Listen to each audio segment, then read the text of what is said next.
Hello guys, আসসালামু আলাইকুম। কেমন আছেন সবাই? আশা করি আল্লাহর রহমতে ভালো আছেন। আমি আপনাদের দোয়ায় অনেক ভালো আছি। তো আল্লাহর রহমতে তো এই যে আমার একটি মালবেরি গাছ, এর আগে কিছুদিন আগে আমি এই ভিডিওটা দিয়েছিলাম। এই মালবেরি গাছে আমার নিমোটিক বলে একটা রোগ আছে, সেই রোগটা হয়েছিল। তো সেই গাছেরই আমি কিছু ট্রিটমেন্ট করতেছি। তো এখানে অনেক ফল ফল চলে আসছে, এই যে দেখেন। কিন্তু এবছর ভালো করে ফল, এই যে এটা একদম পেকে গেছে, দেখছেন? তো এটা একদম পেকে গেছে। তো এখানে ভালো ফলন আসতে পারে না এই বছর, কারণ আমার গাছটা একটু রোগ হয়েছে। তো এই গাছটা আমি কিছুদিন আগে ট্রিটমেন্ট নিয়েছিলাম, সেই ট্রিটমেন্টের ভিডিও আপনাদের দিয়েছিলাম। নিমোটিট একটা রোগ, মানে সেটা হয়েছিল। তো এখন আর সেই রোগটা নাই, কিন্তু এখনও গাছের পাতা আমি ঠিক করতে পারি নাই। তো আজকে ভাবছি যে আজকে আবার একটু দিব। তো এই যে দেখেন পাতাটা কেমন হলুদ হয়ে গেছে, ঠিকমতো খাবারগুলো নিতে পারে নাই গাছে, খাবার গ্রহণ করতে পারে নাই। তো সেই জন্য আমি এই গাছের ট্রিটমেন্টটা কিছুদিন আগে নিয়েছিলাম, আর এখন আজকে আবার নিব। কিছুদিন আগে বলতে এক সপ্তাহের মতো। তো আমি সেই ভিডিও আপনাদের দিছি, আপনারা গিয়ে আমার চ্যানেলে দেখে আসবেন। এই নিমোটিক রোগটা হলে গাছে আস্তে আস্তে মৃত্যুর কোলে ঢুলে পড়ে আর কি। গাছে কোনো খাবার ফুল ফল দেয় না, আস্তে আস্তে গাছ মারা যায়। তো এই যে দেখেন, আর এরকম যদি গাছের পাতা হলুদ দেখেন, তো সেগুলো কী করে, হলুদ মরিচ দিয়েছিলাম। আমি এই যে রান্নাঘরের যে আমি তরকারি যে রান্না করি আমার ঘরের জন্য, সেই রান্নাঘরের ফাঁকি মরিচ, এই যে দেখতে পাচ্ছেন, এই যে ফাঁকি মরিচ যে চেলেছিলাম আমি, সেগুলো এই যে নিমোটিটা একটা রোগ হয়, এটা একটা গিটের মতো, কৃমি বলে আর কি, যেটা সেই রোগটা গাছে হয়। তো যদি হয় তো আমার মতো এই যে এরকম ট্রিটমেন্ট করবেন, দেখবেন আপনাদের গাছ ভালো হয়ে যাবে। তো এখন এই ট্রিটমেন্টের জন্য আমি কি করব, একটু খুঁচিয়ে নিব গাছটা। আমি এর আগে দেখাইছিলাম আপনাদের, তো এইভাবে একটু খুঁচিয়ে নেবেন। কুচিয়ে তারপরে যেই আমি এখন যে ঘরোয়াভাবে যে কীটনাশক বানাবো, ঘরোয়াভাবে যে ছত্রাকনাশক, সেটা আপনারা দেখতে পাবেন, আমি দেখাবো। এর আগে দিয়েছিলাম, আমার গাছ অনেকটা এখন ভালো হয়েছে, একদম গাছটা মারাই যাচ্ছিল। তো সেখান থেকে আমার গাছটা আস্তে আস্তে আবার একটু তাজা হয়েছে। তো এখনও পুরোপুরি যায় নাই, এই যে আপনাদের দেখাই, এটা এই যে 2-3 বার দিতে হবে, এই যে দেখছেন। আর এই কারণে গাছে কোনো খাবার নিতে পারে না এগুলোর জন্য। এই পোকামাকড়, হ্যাঁ একবারে গাছ ধ্বংস করে দিচ্ছে। তো এটাকে কৃমি এক ধরনের রোগ বলে গাছের জন্য। তো যাই হোক, আমি এখন এই গাছটা আজকে আবার ট্রিটমেন্ট নিতেছি, আর আপনাদের জন্য আমি নিয়ে আসছি। তো এইভাবে আমি সবগুলা ট্রিটমেন্ট নিব আস্তে আস্তে গাছের। যেহেতু বর্ষা মাস চলে গেছে, আমি সবগুলা গাছেরই নিব। তবে এই গাছটা যেহেতু রোগ চলে আসছে, এই গাছটার একটু ভালো করে যত্ন সহকারে ট্রিটমেন্ট নিতে হবে, এই আর কি। তো আলহামদুলিল্লাহ,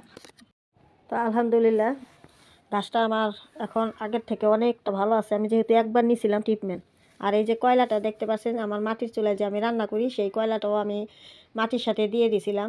এতে করে পটাশের কাজও পেয়ে যাবে, আর মাটিটাও সুন্দর উর্বর থাকবে। আর যত খারাপ ব্যাকটেরিয়া আছে মাটির ভিতরে যে হয়, মাটির নিচে গোড়ায় গাছের, ওই সম্পূর্ণ ব্যাকটেরিয়াগুলো মারা যাবে, ধ্বংস হবে।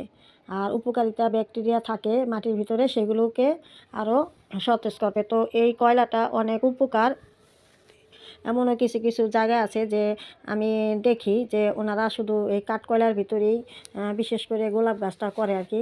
তো যাই হোক, আমি এই কাঠকয়লাগুলো আমি এই মানে ছাইয়ের সাথে মিশিয়ে কিছু কয়লাও দিয়ে দিছি, যাতে করে আমার মাটিটা সবসময় হালকা একটা মাটি থাকে, আর উর্বরতা অনেক থাকে। আর এই গাছটা আমি একদম মাটিটা একদম ঝুরঝুরে করে নিয়েছি, যেহেতু আমার উপরে এই কৃমি রোগটা হয়েছে গাছে। তো যাই হোক তাতে সমস্যা নেই। আমি যে ট্রিটমেন্টগুলো আলহামদুলিল্লাহ প্রথমে করছিলাম, তো আমার ভালো খুব উপকার হয়েছে। আমি নিজে এরকম অনেকগুলো গাছে এই ট্রিটমেন্টগুলো করছি। তো এই যে দেখেন কীভাবে, দেখেন শুধু বের হচ্ছেই। তো এগুলা যখন গাছে হয়, তখন আপনি যত কিছুই গাছে দেন না কেন, যত খাবার দেন, যত কিছুই দেন, এতে করে কিন্তু আপনার গাছটা সঠিকভাবে খাবারটা গ্রহণ করতে পারে না। আর তখন আস্তে আস্তে এই পাতাগুলো একদম লাল হয়ে, মানে খসখসা হয়ে একটা ভাব চলে আসে পাতার ভিতরে, আর আস্তে আস্তে গাছটা একদম নেতিয়ে পড়ে। তো আমার এরকমই হয়েছিল। অবশ্য আমার গাছে ফল ছিল, সেই ফল অবস্থায় এই রোগটা হঠাৎ করে এক সপ্তাহের ভিতরে আমি খেয়াল করলাম যে আমার গাছটা কী ব্যাপার, আমার গাছটা এরকম হলো কেন। তো যাই হোক, আমি যখন দেখলাম যে মাটি যখন একটু খুঁচিয়ে নিলাম, তো দেখলাম এরকম অসংখ্য এই একটা গিট আর কি, এই গিটটাকে কৃমি রোগ বলে, একটা নিমোটোড আর কি, একটা রোগ। তো যাই হোক, এই আমি এটাকে ট্রিটমেন্ট নিলাম। প্রথমে কি করলাম, আমি চুন আর হচ্ছে আপনার ওই যে কি বলে, এই ঘরের ওই যে রান্না করি যে ফাঁকি মরিচগুলো, হলুদ মরিচ, তো সেটা একটু দিলাম মতন, মনে করেন আমার গাছটা খুব সুন্দর হলো। তো যাই হোক, এখন আমি আবার একটু দিব। এতে করে কি হবে, আমার আস্তে আস্তে নতুন পাতা জ্বালিয়ে যাবে। আর এই পাতাগুলো যদি ঝরে যাওয়ার হয় তো যাবে না, থাকবে। তো এই দেখেন আমার অলরেডি কিন্তু এর ভিতরে অনেকগুলো ফল ছিল, কিন্তু সবগুলো ফল আমার ঝরে নিয়েছিল গাছ থেকে। তো আমি বুঝতে পারছিলাম না যে কী ব্যাপার, কী হলো। তো যখন মাটিটা আমি একটু খুঁচিয়ে নিয়েছি তখনই আমি এই মানে রোগটা মানে আমি বুঝে নিয়েছি যে এই রোগটাই হয়েছে। আর গিটগুলো যেহেতু শক্ত শক্ত, আমি মাটিটা যেহেতু খোঁচা দেওয়ার পরে যখন দেখলাম যে না সত্যি তো এই কৃমি রোগটা হয়েছে। তো যাই হোক, এই যে আমি এখানে চলে আসি। এখন আমি এই যে কীভাবে এই কীটনাশকটা বানাতে হয় এই কৃমি রোগের জন্য। তো আমি যাই হোক এই গ্লাসে 1 গ্লাস পানি নিলাম আর কিছু চুন নিছি। তো এটা এখন আমি সুন্দর করে যে গুলিয়ে নিচ্ছি, যাতে করে আমার গাছটা মানে যতটুকু আর কি আমার গাছের পরিমাণে নিতে পারবে সেই অনুমানে আমি এটা সুন্দর করে এই যে সুন্দর করে একটা দিয়ে গুলিয়ে নিচ্ছি। আর এটা হচ্ছে পান খাওয়ার চুন, যে সচরাচর যে আমরা সবাই ঘরে যে পানটা খাই ওই পানের চুনটা। তো যাই হোক, আমি এটা দিয়েই আমি চিকিৎসাটা করছি। আমার আরও 2-3টা গাছে এরকম হয়েছিল। তো আমি এভাবে চিকিৎসা করার পরে এই জিনিসগুলো দিয়ে, হ্যাঁ, তো আমার উপকার পেয়েছি। আল্লাহর রহমতে আমি উপকার পেয়েছি। আমি কোনো গাছ এখন পর্যন্ত আমার মারা যায় নাই। সে যাও মারা গেছিলো সেটা আমি প্রথম যখন বাগান করেছিলাম তখন। আর এই 3-4 বছর বয়সে আমার বাগানে প্রথম বছরটাই আমি অনেক গাছ আমি বুঝতে পারিনি। তো সেটা এই কারণে মারা যায় না, সেটা পানির কারণে। তো যাই হোক, এখন আলহামদুলিল্লাহ আমার গাছগুলো সুন্দর ভালো হয়। তো আমি ভাবলাম যে আপনাদেরও আমি এই যে ট্রিটমেন্টটা ঘরোয়াভাবে জৈবভাবে যে আমি ট্রিটমেন্টটা করি, এতে গাছের কোনো আপনার গাছের কোনো ক্ষতি হবে না, বরঞ্চ উপকার হবে। আর এতে গাছের কোনো ক্ষতি নেই। যদি একটু কম বেশি পড়ে আপনার গাছের ক্ষতি নেই। তবে হ্যাঁ, চুনটা একটু বুঝে শুনে আর কি দিতে হবে। হলুদ মরিচ আপনি যতই দিয়ে থাকুন কোনো সমস্যা নেই, কিন্তু চুনটা একটু বুঝে বুঝে দিতে হবে, যেহেতু এই চুনে অনেক ক্যালসিয়াম থাকে গাছে। এত ক্যালসিয়াম তো আবার গাছে নিতে পারবে না। তো অল্প করে দিতে হবে। আর মাটিটা উর্বর করে চুনে, আর ছত্রাকনাশকটা ধ্বংস করে। তো দেখেন একটা চুনের ভিতরে আমরা কি কি পাই একটা গাছের জন্য। একটা চুনের ভিতরে অনেক কিছু আমরা পেয়ে যাই। তো সেই জন্য মাঝে মাঝে যদি এই রোগটা নাও হয়, তারপরও আপনারা চেষ্টা করবেন এই চুন দিয়ে দিতে গাছে এরকম গুলিয়ে তারপরে মাটিতে দিয়ে দেবেন অল্প করে, সামান্য করে। তো এভাবে করে আপনারা মাটিটা দিতে পারেন। এই চুনের এটা আপনার হিউমাস একটি ওষুধ আছে, হিউমাস, যেটা কিনা মাটিকে উর্বর করে, গাছ খুব দ্রুতভাবে বৃদ্ধি করে। তো সেই ওষুধটাও আপনারা যদি না আনতে পারেন, হিউমাস একটি ওষুধ আমি প্রায় গাছে আগে দিতাম। তো এখন আমার এগুলো এখন নেই, আল্লাহর রহমতে। আমি এখন সম্পূর্ণভাবে ঘরোয়াভাবে সব কিছু আমি গাছের খাবারগুলো বানাই, গাছে দেই, গাছের যত্নগুলো করি। তো আল্লাহর রহমতে এখন আর আমার এই হিউমাস ওষুধটা আমার এখন আনতে হয় না। আমি অনেক কিছুই এখন আনা বাদ দিছি বাইরে থেকে, আমি বিশেষ করে ঘর থেকেই আমি এগুলো করি।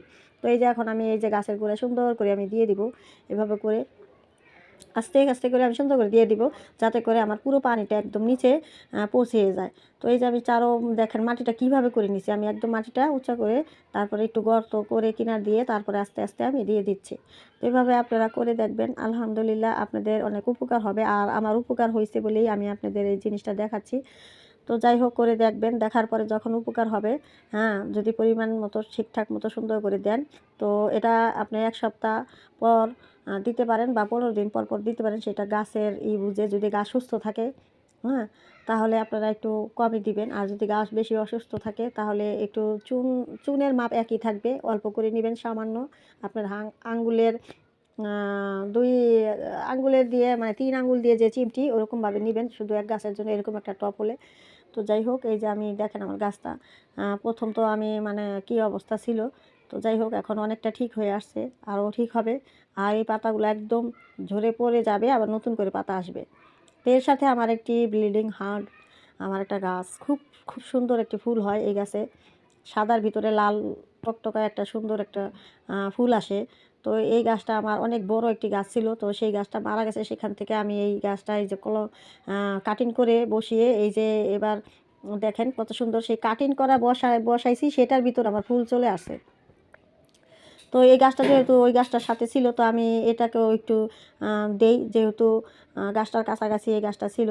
তো এই তো আমি ওই ওষুধটা এখানেও আমি একটু কুচিয়ে নিচ্ছি, দিয়ে দিই। আমি সম্পূর্ণ যা কিছু আমার গাছে দেখতে পাচ্ছেন, আমি কিন্তু বেশিরভাগটাই আমি ঘরোয়াভাবেই চেষ্টা করি অর্গানিক জৈবভাবে গাছ করার জন্য। কারণ আমার এটা করার পরে এই ঘরোয়াভাবে ট্রিটমেন্ট নেওয়ার পরে আমার খুব উপকার হয়েছে। আর এই গাছটার আমি কিছুদিন আগে এইখান থেকেও আবার কিছু চারা করে এটা আমি আমার মাতৃ গাছ থেকে চারা করে নিয়েছিলাম, আবার এখান থেকে আমি চারা করে এই ডাল কেটে চারা করে নিছি। সেই ভিডিও আপনাদের অলরেডি আমি বেশি দিন হয় নাই, এই কিছুদিন আগে দিয়েছিলাম। আপনারা প্লিজ যদি দেখেন তো দেখে আসবেন আমার চ্যানেলে গিয়ে, যদি ভালো লাগে আমার ভিডিওগুলো তাহলে দেখে আসবেন। তো এইভাবেই করেই আমি সব গাছের ট্রিটমেন্টগুলো নেই। তো আলহামদুলিল্লাহ, যদি আপনারা করে দেখতে পারেন আমি শিওর যে আপনাদের ভালো রেজাল্ট আসবে। এতে আপনাদের খারাপ কিছু হবে না, গাছের ভালোই হবে। কারণ আমি তো এভাবে নিই। শুধু একটা জিনিস কি, রোদের খুব প্রয়োজন বাড়িতে। আমার বাড়িতে যেহেতু একটু রোদ কম, তারপর আলহামদুলিল্লাহ আমি যতটা যত্ন কেয়ার করি আমার গাছের জন্য, আলহামদুলিল্লাহ আমার গাছগুলো খুব সুন্দর হয়। তো আমার প্রতিদিনের ব্লগে আমি আপনাদের কম বেশি সব কিছু দেখিয়ে থাকি। যখন আমি যেখানে যেই কাজটা করি আমি সেই কাজটাই যেটা দেখানোর মতো আপনাদের সামনে আমি তুলে ধরি। তো আমি বেশিরভাগটাই যেহেতু বাগানেই পড়ে থাকি, সারাদিন এই গাছের কী হলো, ও গাছের কী হলো, ওই মাটি কী হলো, সেই মাটিতে পানি আছে কি না, হ্যাঁ কোন খাবারটা দিতে হবে, তো এই জন্য আমি আমার বেশিরভাগটাই আপনাদের গাছের ভিডিওগুলাই আপনাদের দিয়ে থাকি। তো আলহামদুলিল্লাহ এখান থেকে আমি অনেক সফলতাও আমার আসছে, যেহেতু আমার ভিউজরা আমার গাছের ভিডিওগুলো খুব পছন্দ করে নিছেন। তো আমি চেষ্টা করবো আপনাদের সবসময় বেশিরভাগটা আমার গার্ডেনের ভিডিও দেওয়ার জন্য। আর এই যে আমার হাতে দেখলেন চায়ের পাতাগুলো শুকনো, তো এই চায়ের পাতাগুলো আমি শুকিয়ে নেই, আমি গাছে দিয়ে দিই। যেহেতু এই গাছটার পাতাটা একটু হলুদ হলুদ হয়ে গেছে, তো আমি নাইট্রোজেনের একটু অভাবও আছে, আর কিছু ডিমের খোসা আর কিছু চায়ের পাতা আমি দিয়ে দিব এই গাছটায়।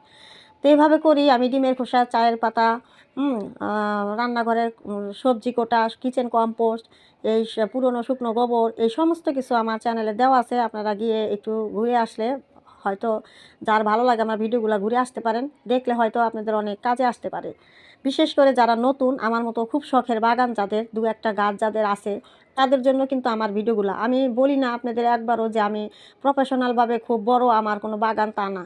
তারপরে আলহামদুলিল্লাহ আমার যতটুকু গাছ আছে, আমি এই গাছগুলো অনেক গাছ, একদম যে নেই তাও না, অনেক গাছ আছে আলহামদুলিল্লাহ। আমি সবগুলো গাছের ট্রিটমেন্ট নিতে পারি, চেষ্টা করি নেওয়ার।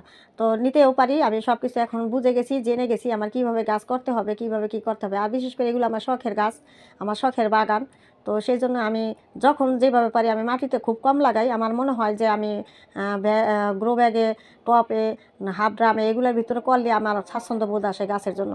তো আমার জন্য দোয়া করবেন। আজকে ভিডিওটি এখানেই রেখে দিলাম। ভালো থাকবেন সবাই, আসসালামু আলাইকুম। আর আমি ডিমের খোসা, চায়ের পাতা, এগুলো গাছের জন্য কতটা উপকার সেই ভিডিও আপনাদের সামনে আমি নিয়ে আসবো। সময় হলে আপনাদের কাছে আমি কমপ্লিট করে আপনাদের কাছে আমি নিয়ে আসবো সেই ভিডিওগুলো। তো ভালো থাকবেন, আসসালামু আলাইকুম। আরেকটি কথা, আমি আমার বাগানে বসে বসে শীতের পিঠাগুলো বানিয়ে নিছি আমার পরিবারের জন্য। তো সেই ভিডিওগুলো আমি আপনাদের দিয়ে দিব। আপনাদের যার যেটা ভালো লাগে আপনারা সেই ভিডিওগুলো দেখে নিন। তো বাগানের সাথে সাথে পিঠা শীতের খুব মজা, তাই না? শীতের সবজি লাগালেই হবে, পিঠাও তো খেতে হবে। তো যার যেটা ভালো লাগে সেটা দেখে নিন প্লিজ। আমার ভিডিওগুলো অবশ্যই আপনাদের ভালো লাগবে। তবে প্রতিদিনই কিছু না কিছু পিঠা বানানো হয়, তবে আমি ভিডিওগুলো কমপ্লিট করে এরপরেই আপনাদের আমি দিব। দেখবেন আপনাদের খুব ভালো লাগবে আমার ভিডিওগুলো দেখে। তো আমি আশাবাদী। তো আপনাদের যার যেটা আমার ভিডিওগুলো ভালো লাগে সে সেটাই দেখবেন।